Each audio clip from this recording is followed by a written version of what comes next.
ঝিনাইদহের কোটচাঁদপুর উপজেলার কুশনা ইউনিয়নের হরিণদিয়া গ্রামের আবুল কালামের ড্রাগন ফলের গাছ রাতের আঁধারে কেটে দিয়েছে দুর্বৃত্তরা।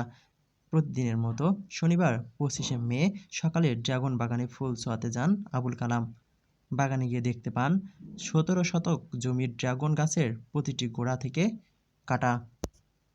আমার নাম আবুল কালাম আজাদ, আমার বাড়ি হরিণদিয়া মাদ্রাসাপাড়া।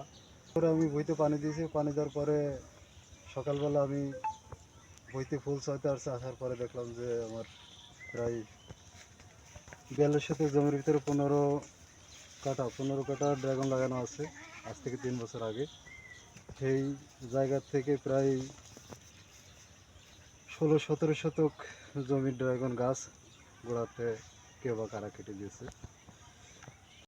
এলাকার কিছু সাধারণ কৃষকের সাথে কথা বললে তারা বলেন, আবুল কালামের ড্রাগন সফলতার দ্বারপ্রান্তে এখন, কিন্তু কে বা কারা রাতের আঁধারে সব গাছ গোড়া থেকে কেটে দিয়েছে। এই ড্রাগন সফলতার দ্বারপ্রান্তে, কিন্তু কে বা কাহারা এই রাত্রে অন্ধকারে এই ন্যাক্কারজনক প্রতিটা ড্রাগন কাটা হয়েছে। প্রতি বিষয় হিসেবে বলবো, আল্লাহ যেন কারো ভূমিতে এরকম গজব না দেয়, আর এরকম অসাধু লোক যেন দুনিয়াতে না থাকে করে তদন্ত করতে বলবেন প্রশাসন। কালাম ভাইয়ের যে চাষটা আমি মাঝে সাঝে এসে দেখি, খুব সুন্দর চাষটা দেখে আমরা সবাই মুগ্ধ হই।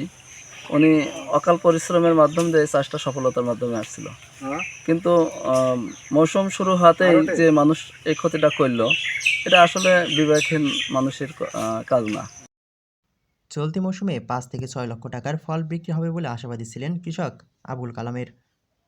এখন প্রশাসনের তদন্তের মাধ্যমে সঠিক বিচার চান তিনি। জমিতে প্রায় 3-4 লক্ষ টাকা ব্যয় পর্যন্ত ব্যয়। আমি এই বিষয়ে কারোর আপাতত সন্দেহ করছে না কেউ বা কারা কেটেছে। আপাতত আমি আইনের মাধ্যমে আশ্রয় নিয়ে যাতে সুষ্ঠু তদন্তের মাধ্যমে সুষ্ঠু একটা বিচার আমি পাই। জমিতে প্রায় 3-4 লক্ষ টাকা ব্যয় পর্যন্ত ব্যয়। এ বিষয়ে কোটচাঁদপুর মডেল থানায় একটি অভিযোগপত্র দায়ের করেছেন আবুল কালাম। এমন ক্ষতি যেন আর কারো না হয়, তদন্তের মাধ্যমে বিচার করে জোর দাবি জানিয়েছেন এলাকাবাসী। কোটচাঁদপুর থেকে রুকনুজ্জামান, ঝিনাইদহ কাগজ।